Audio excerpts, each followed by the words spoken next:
The darkness of space split open like a wound.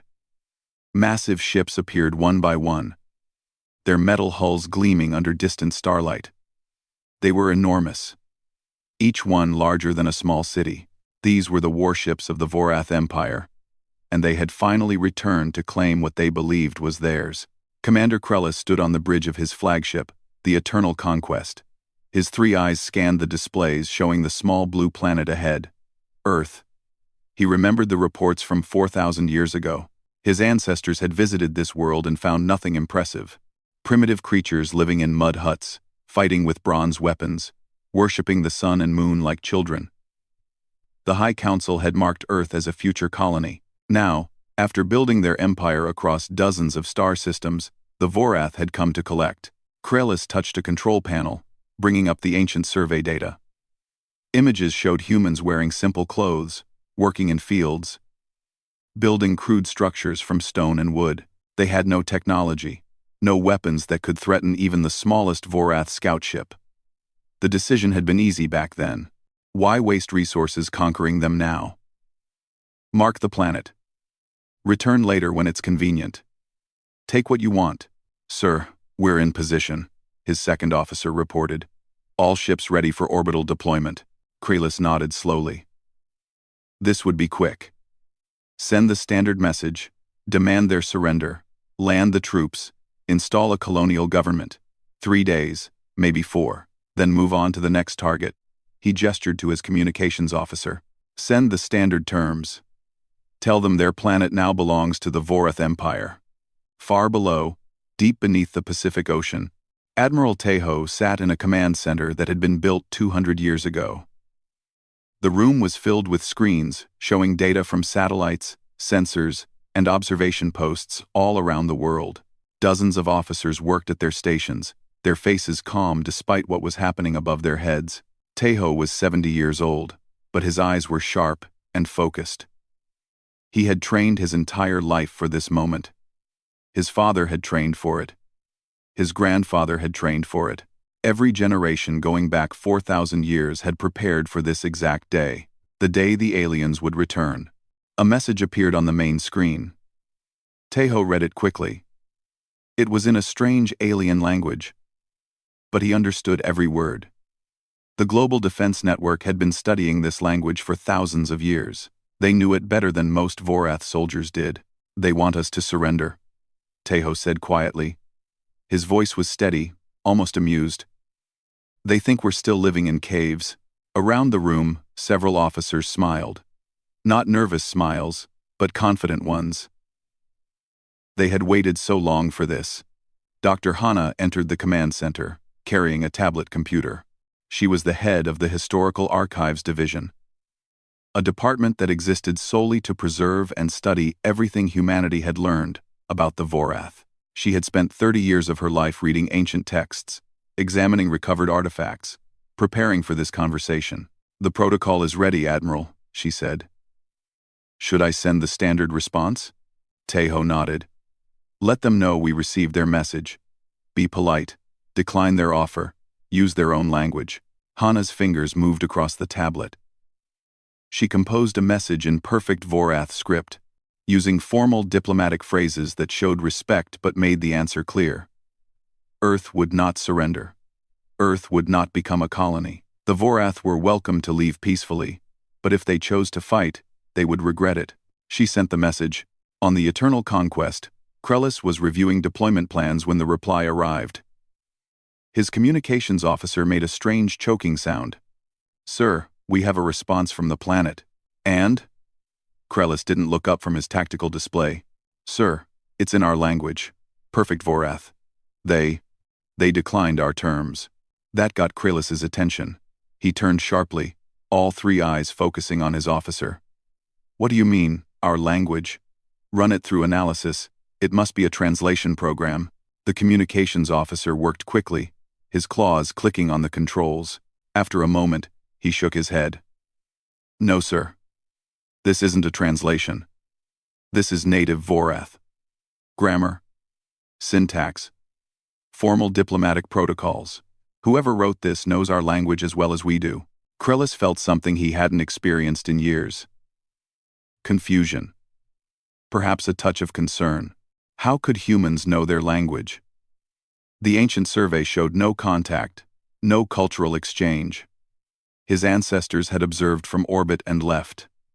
Nothing more. Scan the planet, he ordered. Full spectrum analysis. I want to know what we're dealing with.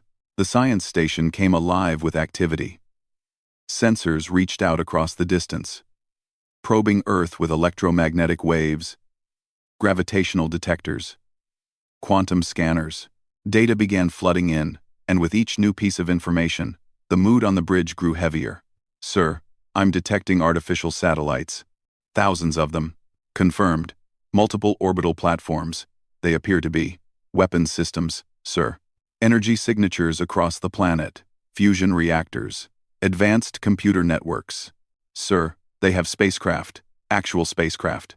Design is unfamiliar but sophisticated. Kralis stared at the data, his mind struggling to process what he was seeing. This was impossible. The Vorath database was clear. Earth had been visited exactly 4,000 years ago. That was barely any time at all. Most species took 20 or 30,000 years to advance from primitive to spacefaring. Some took 50,000. Yet here was Earth, somehow jumping from the Bronze Age to advanced technology in a fraction of that time. There must be an error, he said, but his voice lacked conviction. Check the database. Verify the dates. Check the dates. His science officer worked for several minutes before responding. Dates confirmed, sir. 4,000 standard years since last contact. No errors in the records. One of Krelis's junior officers spoke up, his voice uncertain. Sir, could another species have uplifted them? Given them technology? It was possible, Krelis thought. Some advanced race might have found Earth and shared their knowledge. But the scan showed no signs of non-human technology. Everything appeared to be uniquely human in design. Strange, unusual designs that didn't match any known civilization's style, but definitely created by humans. Prepare for combat deployment, Krelis ordered. His confidence was returning. So what if the humans had somehow advanced? The Vorath had been fighting wars across the galaxy for 10,000 years. They had conquered hundreds of worlds. Earth might have some technology, but they couldn't possibly match an empire that spanned star systems. All ships, battle formation, prepare kinetic bombardment, target their major population centers. We'll break their will quickly. In the command center beneath the ocean, alarms began sounding. Not panic alarms. These were the steady, expected tones of weapons being armed and launched. Tejo watched the displays showing incoming projectiles. Massive chunks of metal being dropped from orbit, accelerated by Vorath weapons to incredible speeds. When they hit, they would create explosions equal to nuclear weapons. Colonel Jiho, Tejo said calmly. Activate the umbrella. Across Earth's surface, systems came online that had been hidden in plain sight for decades. What looked like ordinary communications towers suddenly hummed with power. Office buildings revealed hidden weapon ports. Innocent-looking monuments opened to expose targeting systems. Umbrella network is active, sir, Jiho reported from his station. All systems locked on incoming targets. Fire. Thousands of laser beams and railgun rounds reached up from Earth's surface. Every single incoming projectile was tracked, targeted, and destroyed. Explosions lit up the upper atmosphere as metal turned to vapor. Not one projectile reached the ground. In orbit, Krelis watched in stunned silence as his first attack was completely neutralized. Every weapon destroyed, every target protected. The humans hadn't just defended themselves, they had made it look easy. For the first time in his long military career, Commander Krelis felt genuine fear. What had his ancestors done? What had they awakened by visiting this planet so long ago? On Earth, Admiral Tejo allowed himself a small smile. The first test was complete. Now the real battle would begin. Commander Krelis gripped the edge of his command console, watching the data from the failed bombardment scroll past. Every projectile destroyed, not damaged, not deflected, completely vaporized before reaching the planet's surface. His crew looked at him, waiting for orders, their confidence shaken but not broken. "Deploy the fighter wings," Krellis commanded. His voice was hard, determined. "All carriers launch. I want complete air superiority over their major cities within the hour." The Vorath carriers opened their massive bay doors. Thousands of sleek fighter craft poured out like angry insects, their engines glowing blue as they accelerated toward Earth. These fighters had won battles on 40 different worlds. They were fast, heavily armed, and piloted by warriors trained from birth. Krellis watched them descend toward the atmosphere, his confidence beginning to return. Ground defenses were one thing. Actual combat in the air was another. Lieutenant Yuna sat in the cockpit of her fighter, watching the tactical display. She was 28 years old and had been flying since she was 16. Not for fun. Not for sport. Every pilot on Earth trained for war. They practiced against simulated Vorath tactics every single day. They knew how the enemy would move, how they would attack, what formations they would use. The data had been collected over thousands of years from the artifacts the Vorath had accidentally left behind. "Dragon Squadron, this is Dragon Lead." She spoke into her comm system. "Enemy fighters, entering atmosphere in Sector 7. All wings, prepare to engage." Around the world, similar calls went out. Pilots rushed to their aircraft. Mechanics finished final checks, and commanders coordinated attack patterns. What the Vorath didn't know was that every major city on Earth had hidden air bases, runways concealed underground, hangar bays built into mountains, fighter wings disguised as civilian facilities. Yuna's fighter lifted off from a base hidden beneath what appeared to be a shopping mall in Tokyo. The runway extended from beneath a false floor, and her aircraft shot into the sky. Around her, 50 more fighters did the same. They weren't loud. Their engines used technology that made almost no sound. The Vorath wouldn't even know they were there until weapons were firing. The alien fighters dove through the clouds, heading for Seoul. Their sensors showed a city of millions, undefended and vulnerable. The lead Vorath pilot armed his weapons, preparing to strafe the buildings below. Then, his warning system screamed. Yuna's squadron hit them from above and behind. Her targeting computer locked onto 3 enemy fighters simultaneously. She fired, and missiles leaped from her wings.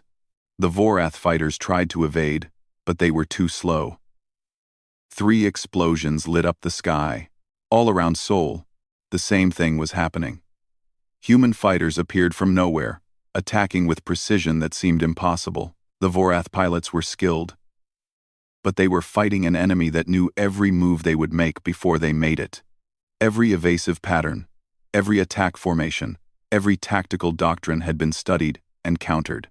A Vorath pilot managed to get behind Yuna's fighter. He locked his weapons and fired. But Yuna had already moved, her aircraft spinning in a maneuver that should have been impossible at that speed. The enemy shots missed, and she reversed position, putting herself behind him. Another missile. Another explosion. "Dragon Lead to command," she reported calmly. "Enemy fighters are using formation Delta 7, just as predicted. Countering with response pattern 12. Colonel Jiho watched the aerial battle from his station in the command center. Screens showed dogfights happening over dozens of cities. The human pilots were winning. Not just winning. Dominating. Vorath fighters were being shot down at a rate of 10 to 1. "Sir. Enemy losses at 70%. An officer reported. "Our losses minimal. 4 fighters damaged. All pilots safe." Jiho nodded. It was going exactly as planned. 4,000 years of preparation. 4,000 years of studying the enemy. Every artifact they left behind had been a lesson. Every piece of technology a clue to their weaknesses. On the Eternal Conquest, Krellis watched his fighter wings being slaughtered. It didn't make sense. The Vorath fighters were superior in every way. Better weapons, stronger shields, faster engines. Yet the humans were winning. How? "Sir, combat analysis," his tactical officer reported, voice shaking slightly. "The humans aren't reacting to our tactics. They're predicting them. Every time our pilots change formation, The humans are already positioned to counter. It's as if they know what we're going to do before we do it. Krellis felt his blood run cold. That was impossible. Unless someone had taught them. Unless they had studied Vorath tactics for years. But who could have done that? The last contact was 4,000 years ago. A simple survey mission that lasted barely a day. Then it hit him. The artifacts. The debris. When the survey mission left, they must have abandoned equipment. Broken probes. Damaged sensors. Communications, devices. Things that seemed unimportant. Things that primitive Bronze Age humans couldn't possibly understand or use. But 4,000 years was a long time. Long enough to study. Long enough to learn. Long enough to prepare. Recall all fighters, Krellis ordered. Pull back to orbital distance. Sir, we still have 30% combat effective. I said recall them. Krellis's voice was sharp. Now, the surviving Vorath fighters broke off their attacks and fled back to space. The humans let them go, not pursuing beyond the upper atmosphere. They had proven their point. In Tokyo, Yuna landed her fighter back at the hidden base. Ground crew rushed to service her aircraft while she climbed out of the cockpit. Her hands were steady, her breathing calm. She had just shot down 7 enemy fighters in less than an hour. But she felt no excitement. This wasn't a victory. This was just the first step. Good flying, her squadron mate Kyung said, pulling off his helmet. Just like the simulations. Exactly like the simulations, Yuna agreed. That's what worries me. If they start adapting, things get harder. But she knew they wouldn't adapt. Not quickly enough. The Vorath were a proud species. They had been the dominant military power in their region of space for thousands of years. That kind of success breeds arrogance. They would assume this was a fluke. They would try again with the same tactics, just with more force. Humans had spent 4,000 years studying that arrogance, planning around it, preparing to use it against them. Admiral Taeho opened a communication channel to the Vorath flagship. He wanted them to know. Wanted them to understand what they were facing. The main screen flickered, and Commander Krellis's face appeared. The alien looked angry, confused, and for the first time, worried. Commander Krellis of the Vorath Empire, Taeho said formally. I am Admiral Taeho of the Earth Defense Network. I believe it's time we talked. Krellis's 3 eyes narrowed. How do you know my name? We know everything about you, Taeho replied calmly. We know your tactics, your technology, your language, your history. 4,000 years ago, your ancestors came to our world. They looked at us and saw primitives, creatures not worth their time. So they left, planning to return when it was convenient. Taeho leaned forward slightly. But they made a mistake, Commander. They told us they would return. And they left behind pieces of their technology. Broken equipment. Abandoned probes. Things they thought were worthless. For 4,000 years, every generation of humans has studied those artifacts. We learned your language. We reverse-engineered your technology. We prepared for this exact moment. Krellis said nothing, but his expression spoke volumes. You should have destroyed us when you had the chance, Taeho continued. Or you should have never come at all, because you gave us the 2 things we needed most, time and a reason to unite. You cannot win, Krellis said, but his voice lacked conviction. Our empire spans 100 star systems. This is one fleet. If we fall, more will come. Then they will fail too. Taeho said simply. We have been preparing for 4,000 years. Commander, we can wait 4,000 more if we must. Can your empire say the same? Captain Minho watched the conversation from his station on the orbital battle station Unity. The massive structure orbited Earth at a distance that kept it hidden from casual scans. It was one of 12 such stations, all armed with weapons that had been designed specifically to fight Vorath warships. Captain, weapon systems ready, his tactical officer reported. Waiting for orders. Hold position, Minho ordered. Let the Admiral finish talking. If they're smart, they'll leave. If not, he patted the armrest of his command chair. We'll show them what else we've been building. The Vorath fleet hung in space, uncertain for the first time in generations. They had come expecting an easy conquest. Instead, they had found a planet that was armed, ready, and waiting. A species that had turned 40 centuries of preparation into a weapon more dangerous than any bomb or missile. Commander Krellis ended the communication and stood alone on his bridge, staring at the blue planet below. He had a choice to make. Retreat, and face the shame of failing a mission that should have been simple, or attack and risk losing his entire fleet against an enemy that somehow knew everything about him. He thought about the ancient survey mission.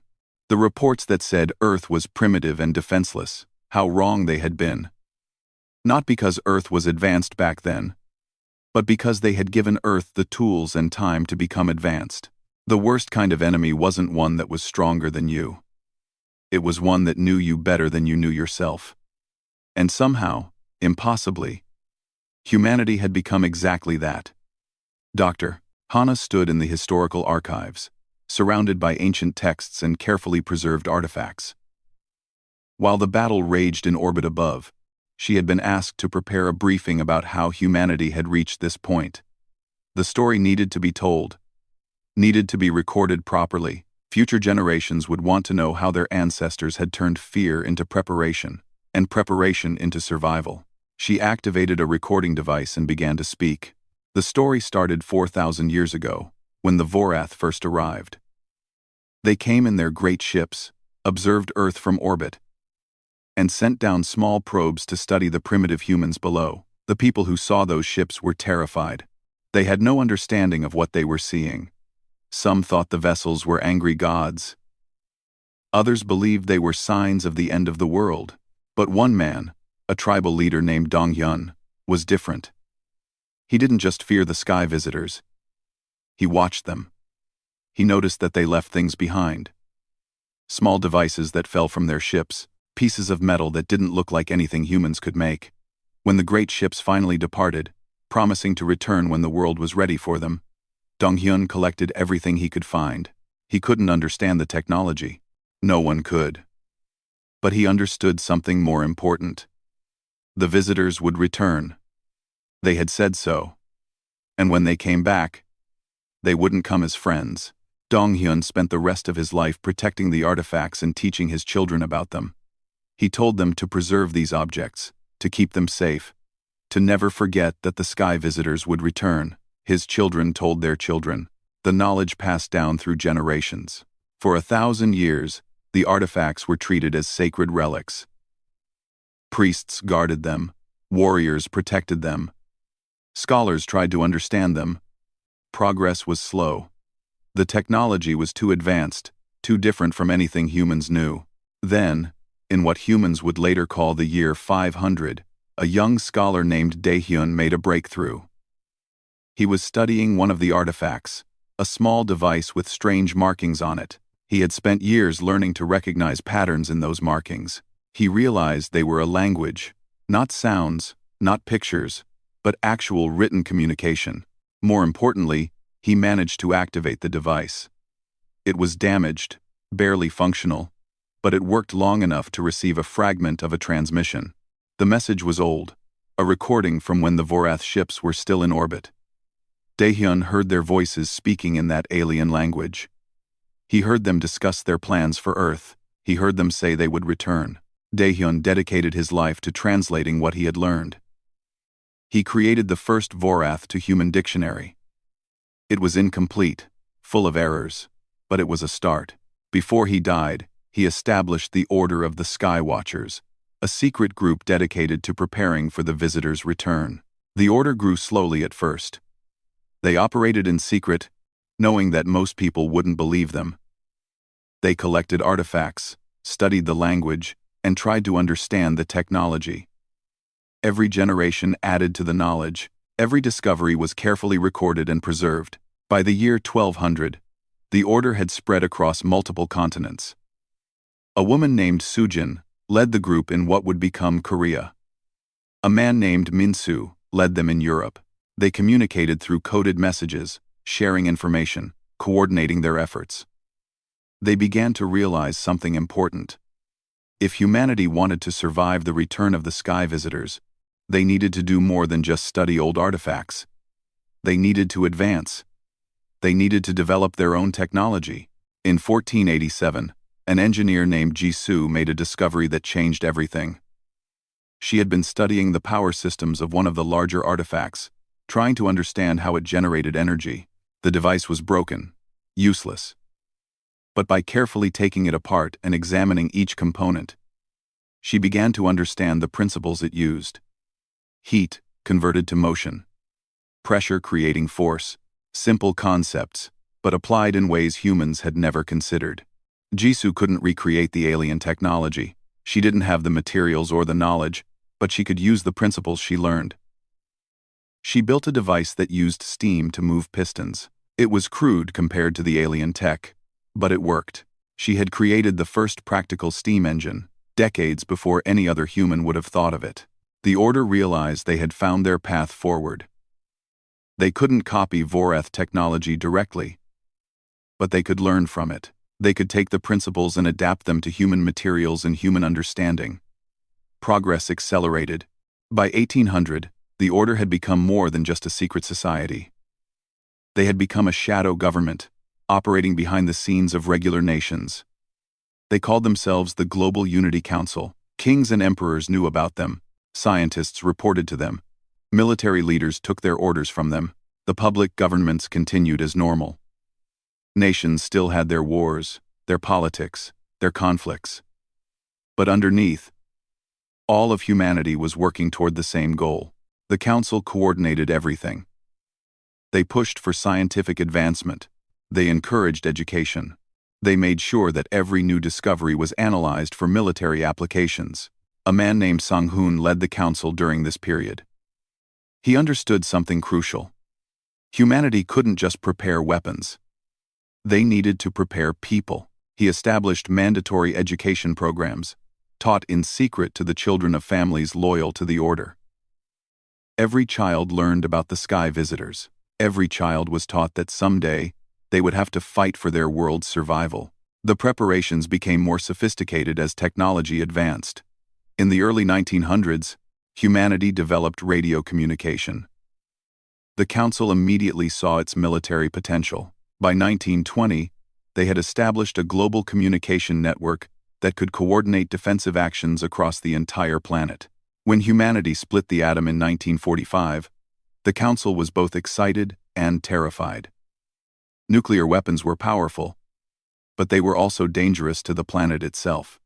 They studied the technology carefully, taking what was useful while avoiding what was destructive. They learned about nuclear fusion, about using the power of the sun itself. This, they realized, was close to how Vorath ships generated power. A scientist named Unji led the fusion research program. She spent 30 years of her life working on the problem, using principles reverse-engineered from the artifacts. In 1981, she successfully created the first stable fusion reactor. It was small, barely powerful enough to run a house, but it proved the concept worked. Humanity could harness the same power the Vorath used. The council began building fusion reactors in secret, hidden underground and in remote locations. They used the power to run massive computer systems, advanced research facilities, and manufacturing plants that built weapons and ships. On the surface, Earth looked normal. Underneath, it was becoming a fortress. The space age brought new opportunities.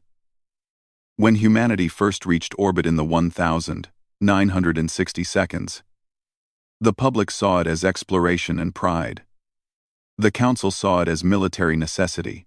They immediately began building orbital defenses. What the public knew as satellites were often weapon platforms disguised with civilian purposes. Commander Hyun joined the council's military division in 2035. He was a brilliant strategist who understood the Vorath better than anyone alive. He had studied their tactics for his entire life, reading ancient battle reports recovered from the artifacts, analyzing their formations, their strategies, their psychology. Hyun created the Master Defense Protocol. It was a complete battle plan for fighting the Vorath. based on decades of study and preparation. Every tactic they might use had a counter. Every weapon they possessed had a weakness. The plan was tested in simulations thousands of times, refined and improved with each iteration. "We can't out-tech them," Hyun said in a recorded briefing. "Their empire is older and larger than ours. But we can out-prepare them. We know how they think. We know how they fight. We can use that knowledge as a weapon." By 2100, Earth's defenses were ready. Every major city had underground shelters that doubled as command centers. Every citizen received basic military training as part of their education. The orbital space was filled with hidden weapon platforms, disguised satellites, and unmanned defense systems. Dozens of warships floated in the outer solar system, waiting. The public didn't know the full extent of the preparations. Most people knew that the Global Unity Council existed. They knew it had something to do with preparing for alien contact, but they didn't understand the scale. They didn't know that every aspect of their civilization had been shaped, guided, and optimized for the coming war. A woman named Bo Young led the council during the final preparations. She knew she might not live to see the Vorath return, but she made sure everything was ready. Every plan was in place. Every weapon was tested. Every person knew their role. "When they come," she said in her final speech before retirement, "they will find a world that is ready.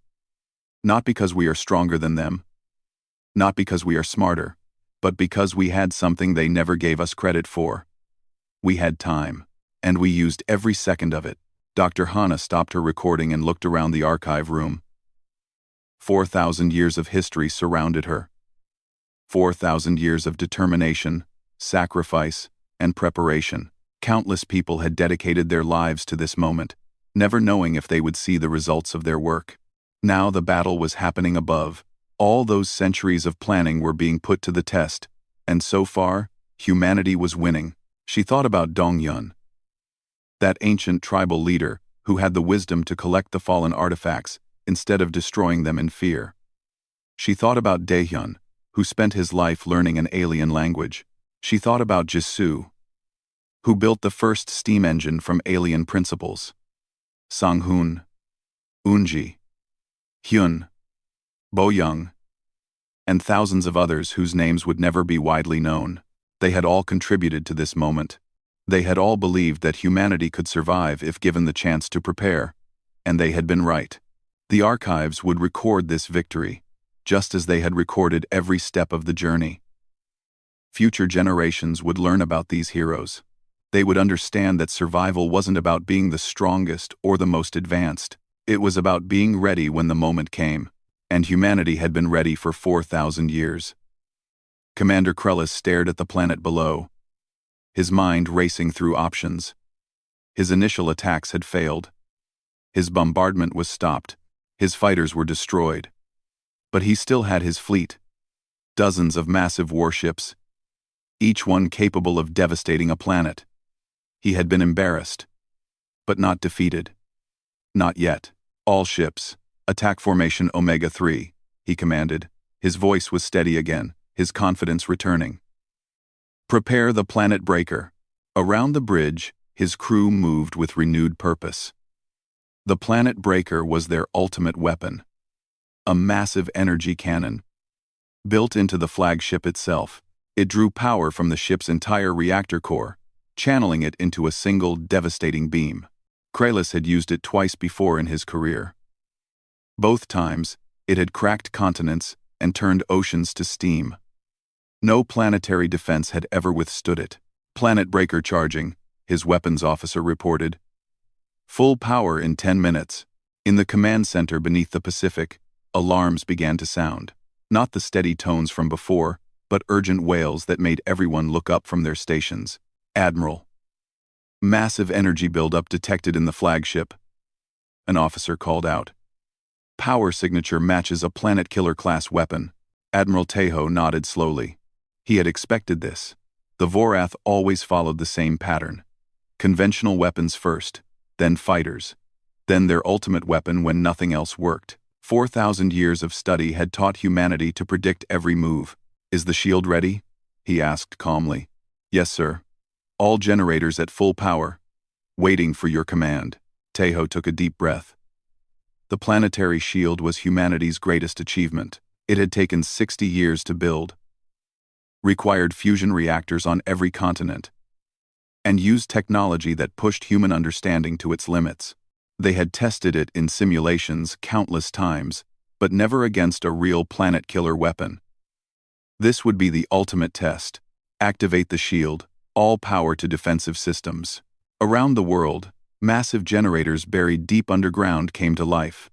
They had been built in secret, disguised as everything from research facilities to power plants. Each one contributed to a network that covered the entire planet. Energy flowed through carefully designed pathways, building and building, until it reached critical mass. Then the shield appeared. It wasn't visible at first, just a faint shimmer in the upper atmosphere. But as more power fed into it, the shimmer grew stronger, became solid, turned into a translucent barrier that covered Earth like a second sky. On the Eternal Conquest, sensors screamed warnings. "Sir, they've activated some kind of barrier," the science officer reported, his voice shaking. "Energy readings are off the scale. It's covering the entire planet." Kralis felt a chill run through him. A planetary shield? That should be impossible. Even the Vorath Empire couldn't generate enough power to shield an entire world. The energy requirements were too massive, the coordination too complex. Yet there it was, shimmering in his displays like a challenge. "It doesn't matter," he said, trying to sound confident. "The planet breaker can pierce any defense. Continue charging." "Planet breaker at maximum charge, sir." "Ready to fire." Fire. The flagship's main weapon unleashed hell. A beam of pure energy, wider than a city, lanced across space toward Earth. It was white-hot destruction, the concentrated power of a star compressed into a weapon. Anything it touched would simply cease to exist. The beam struck the planetary shield. Earth's barrier absorbed the impact. The point where the beam hit glowed brilliant white, energy cascading across the shield's surface like lightning. The generators on the surface screamed with the strain, their systems pushed to the absolute limit. Several overloaded and shut down, but others compensated, redistributing the load. The shield held. For 30 seconds, the planet breaker poured destruction onto Earth's defense. For 30 seconds, humanity's greatest engineering achievement was tested against the most powerful weapon in the Vorath arsenal. Then the beam cut off. The Eternal Conquest's reactors unable to sustain the power draw any longer. The shield remained, damaged, flickering in places, but still there, still protecting Earth. In the command center, everyone was silent for a moment. Then someone started clapping, then another. Soon the entire room erupted in cheers. They had survived. The ultimate weapon had failed. Admiral Tejo didn't cheer. He simply nodded and spoke into his communicator. "General Nari, you are authorized to proceed. Show them what we built." In orbit on the other side of Earth, hidden from Vorath sensors by the planet's mass, the human counterattack fleet waited. General Nari stood on the bridge of the flagship Hope's Defiance, watching her displays. She was 50 years old, a career military officer who had trained her entire life for this battle. "All ships, decloak, and prepare to engage," she ordered. Across 1,000 kilometers of space, ships appeared. They hadn't been invisible, just hiding behind Earth and using stealth technology to mask their signatures. Now they showed themselves, and the sight was terrifying. Humanity's warships were sleek and deadly, built from hybrid technology that combined human innovation with principles learned from Vorath artifacts. Each ship was optimized for one purpose: destroying Vorath vessels. The human fleet moved as one, executing maneuvers that had been practiced 10,000 times in simulations. They swept around Earth's curve, accelerating toward the Vorath formation. Their weapons powered up, targeting systems locked onto enemy ships. "Prepare to fire," Nari commanded. "Let them see what 4,000 years of preparation looks like." On the Eternal Conquest, chaos erupted on the bridge. "Sir, enemy fleet decloaking. Bearing 275. Multiple vessels, counting over 200. They're targeting us, sir." Krellis spun toward the tactical display, his three eyes widening in shock.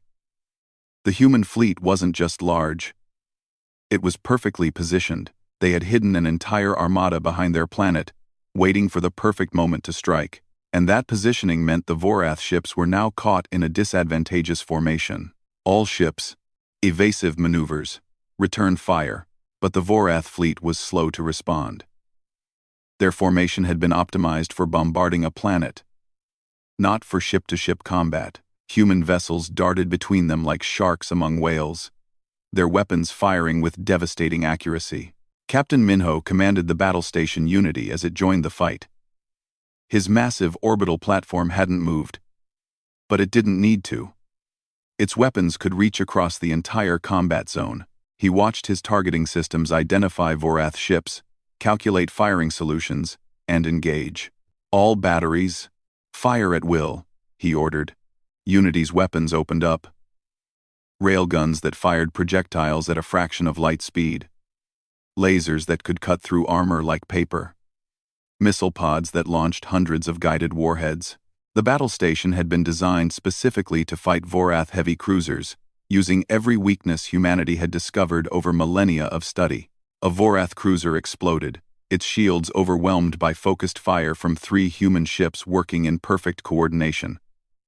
Another tried to flee but was caught by Unity's railguns, its engines destroyed. A third attempted to fight back, but its weapons couldn't penetrate the human ship's shields. Those shields had been designed using Vorath frequency data, optimized to deflect exactly the kind of weapons the enemy used. Specialist Junho sat at his cyber warfare station aboard Hope's Defiance, his fingers flying across holographic keyboards. While the physical battle raged outside, he was fighting a different war. He was attacking the Vorath computer systems directly, deploying Intrusion Package Alpha, he reported. Targeting their command network. The programs he unleashed weren't new.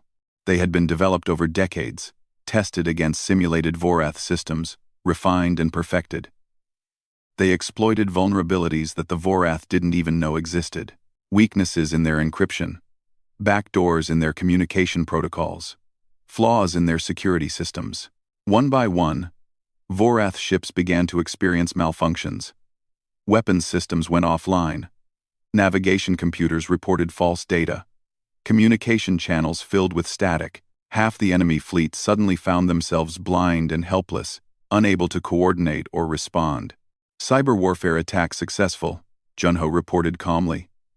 Enemy command structure is compromised.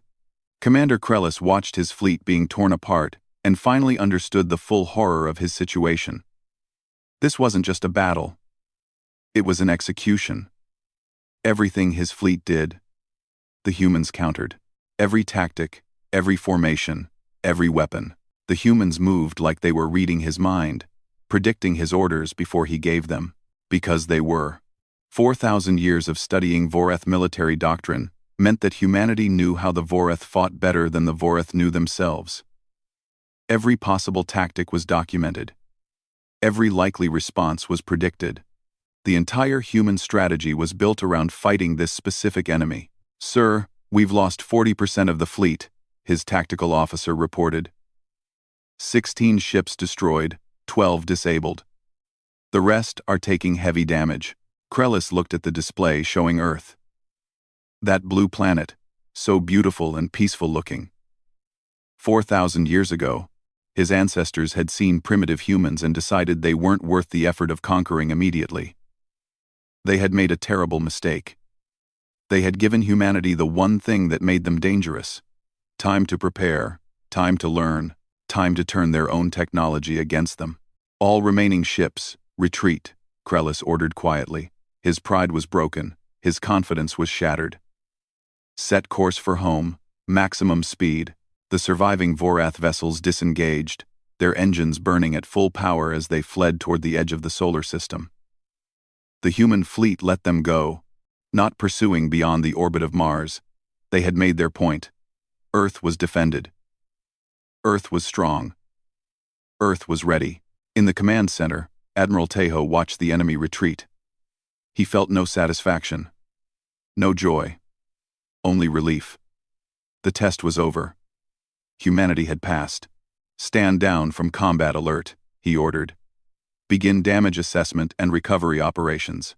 Around him, officers began the work of cataloging the battle's results. Human losses were minimal. 7 ships damaged, none destroyed. 42 pilots killed in the fighter engagements. Compared to what could have been, compared to what everyone had feared for 4,000 years, it was nothing. The Vorath had lost half their fleet. They were running home, defeated and humiliated. And they would tell others what they found at Earth. They would spread the word that humanity wasn't a weak, primitive species waiting to be conquered.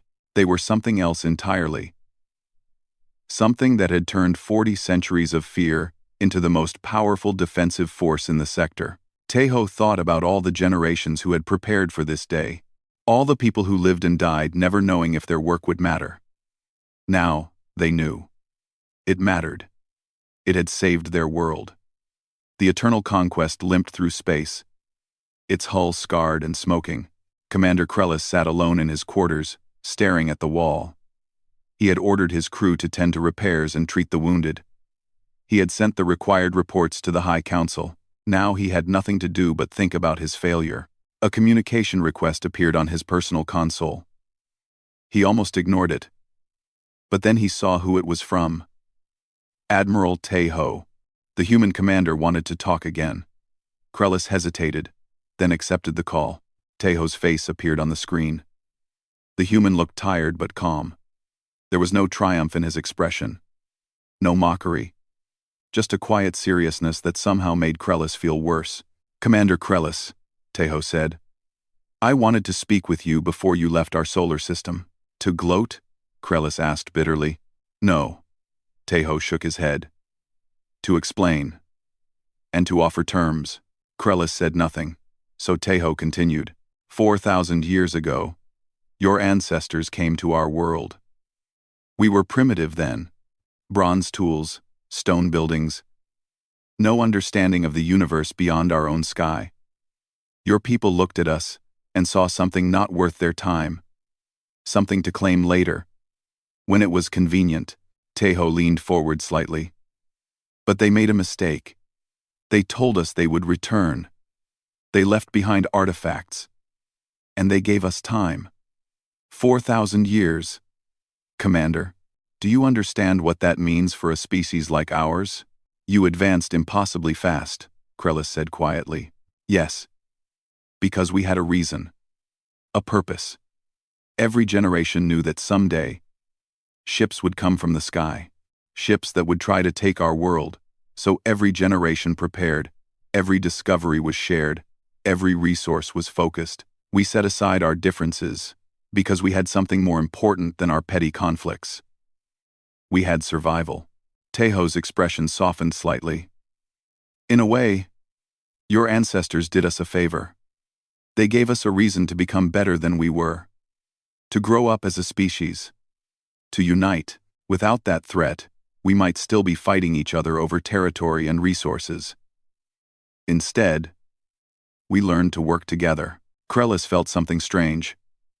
Not quite gratitude, but something close to understanding. The humans had beaten him not through superior strength, but through superior preparation. And that preparation had been forced on them by the Vorath themselves. "What are your terms?" he asked. "Simple," Tejo replied. "Take your surviving ships and go home. Tell your High Council what happened here. Tell them that Earth is defended, that humanity is not a target, and that any future contact must be peaceful. If you try to conquer us again, we won't fight you here. We'll bring the war to your home worlds." Krellis felt a chill. The human wasn't making an empty threat. They had ships. They had technology. If they could defeat a Vorath fleet in their own system, what could they do with time to build more ships? To prepare an offensive? "The High Council will want revenge," Krellis said. "Then the High Council will lose more ships, more lives, more resources. For what? To claim one planet? Is that worth starting a war you might not win?" Tejo paused. "Or you could tell them the truth, that humanity is willing to talk, to trade, to share knowledge, but only if approached as equals, not as primitives to be conquered." Kralis thought about that. His empire was vast, but it wasn't unlimited. They had enemies in other sectors. Resources were always stretched thin. A prolonged war with a determined enemy like humanity would be costly, possibly disastrous. "I will deliver your message," he said finally. "But I cannot promise how the High Council will respond. That's all I ask," Tejo said. "Safe travels, Commander. I hope the next time our species meet, it will be under better circumstances." The communication ended. Krellis sat in silence for a long moment, then began composing his report to the High Council. He would tell them everything. The planetary shield, the hidden fleet, the perfect tactics, the cyber warfare. He would explain that humanity wasn't primitive anymore. They were dangerous, possibly more dangerous than any species the Vorath had encountered, and he would recommend peace.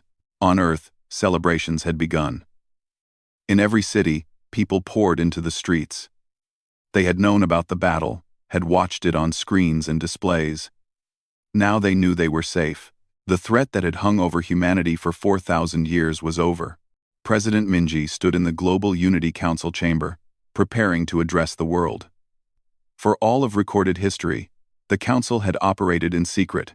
Most people knew it existed, but few understood its true purpose or power. That was about to change. "Citizens of Earth," she began. Her voice broadcast to every corner of the planet. "Today, we achieved something remarkable. We defended our world against an enemy that thought us weak, but our victory was not won today. It was won 4,000 years ago, by our ancestors who chose to prepare instead of hide." She paused, looking at the faces of the council members around her. Old and young, from every nation and culture, united in their purpose. The Global Unity Council has guided humanity for millennia. We operated in secret because the truth was too difficult for most to accept. That we were not alone. That danger was coming. That every resource, every discovery, every advancement had to be focused on survival. Today, that secret is no longer necessary. Across the world, people watched as their true government revealed itself. There were questions. Certainly, anger from some who felt they had been deceived, but mostly there was understanding. The council had kept them safe. The secret had been necessary. Dr. Hana stood in the historical archives, watching the president's speech on a display. She thought about all the records surrounding her. All the history that had led to this moment. Someone would need to write the official account of what happened. Someone would need to explain to future generations how humanity had survived. She would do it. It was her duty as the head of the archives. But she would also make sure that every person who contributed was remembered. From Donghyun, the tribal leader who first collected the artifacts, to the pilots who fought today, every name, every contribution, every sacrifice. Lieutenant Yuna watched the celebrations from the pilot's lounge on her base. Around her, other pilots laughed and cheered. They had done it. They had actually done it. The simulations, the training, the endless preparation. It had all been real, and they had won. But Yuna found herself thinking about what came next. Earth had defeated one Vorath fleet, but there was an entire empire out there. Other species, other threats. The galaxy was bigger than anyone had imagined. "We'll need to keep training," she said to Kyung, her squadron mate. He looked at her, surprised. "The battle's over." "This battle is over," she corrected. "But there will be others. Maybe not with the Vorath. Maybe with someone else. The galaxy knows about us now. We can't hide anymore." Kyung thought about that, then nodded slowly. "So we keep preparing." "We keep preparing," Yuna agreed. Captain Minho deactivated the weapon systems on Battle Station Unity. The massive platform would remain in orbit, watching, ready. There were 11 more like it. A complete network of defenses. They would stay active. Would remain vigilant, because while this threat was over, the lesson of 4,000 years was clear. Stay ready, stay prepared, never assume you are safe. Admiral Tejo returned to his home for the first time in 3 days. His wife, Heejin, met him at the door. She had been a communications officer before retiring. She understood what this day meant. "It's over?" she asked. "For now," Tejo replied. "The Vorath are leaving. They won't be back.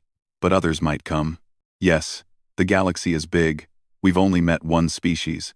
There could be hundreds more. Thousands." He looked at her. "We'll need to explore, to make contact on our own terms, before someone else decides to visit us." Heejin nodded. "So the preparation continues. Just in a different form." "Exactly." Specialist Junho was already working on the next phase. He sat at his terminal, analyzing data from the Vorath ships they had disabled. Every computer system, every database, every piece of information was being copied and studied. The cyber warfare attack had given humanity access to Vorath records. Now they could learn even more about their enemy, about their empire, about other species in the galaxy. Knowledge was power. 4,000 years ago, humanity had learned that lesson. They weren't going to forget it now. In the ruins of several damaged Vorath ships drifting in Earth's orbital space, salvage teams were already at work. They recovered technology, studied weapons, examined engines. Every piece would be analyzed, understood, and incorporated into human designs. Just as they had done with the ancient artifacts, humanity would learn from what the Vorath left behind. General Nari watched from Hope's Defiance as her fleet returned to port. Every ship would be examined, repaired, and improved. Lessons from the battle would be incorporated into training. New tactics would be developed. The fleet would grow, would become stronger, would be ready for whatever came next. "The first battle is always the hardest," her second-in-command said. "No," Nari replied. "The first battle is the most important. It sets the tone for everything that follows. We showed the galaxy that Earth can defend itself. Now we need to show them that Earth can be a friend, a partner, an ally." She looked at the blue planet below. So beautiful and peaceful from orbit. So well defended underneath. 4,000 years ago, we were afraid of the sky, she said. Now, we own it. But we need to remember why we built all of this. Not to conquer. Not to dominate. But to survive. To protect our home. That purpose needs to guide us as we move forward.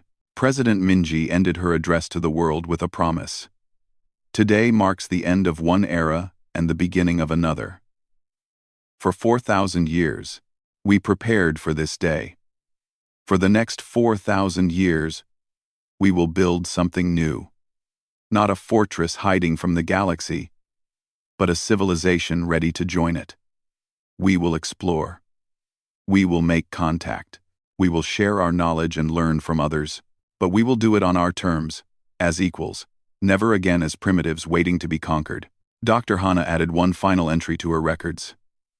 She wrote about the battle, about the victory, about the cost. She recorded the names of every person who had died defending Earth, and she wrote about the future, about the unknown, about the possibilities that now lay open before humanity. For 4,000 years, she wrote, we prepared for a threat we knew was coming. Now, we face an uncertain future, but we face it with the same determination, the same unity, the same willingness to prepare for whatever challenges await. The sky visitors returned as promised. They found us ready. And now the stars are waiting to see what humanity will do next. The sun rose over Earth, bathing the planet in golden light. In orbit, the defense platforms stood watch. On the surface, people celebrated, and planned, and dreamed, and in the depths of space, the news was spreading. A new player had emerged on the galactic stage. Not the strongest, not the most advanced, but perhaps the most prepared. Earth had survived its first test. Now the real journey would begin.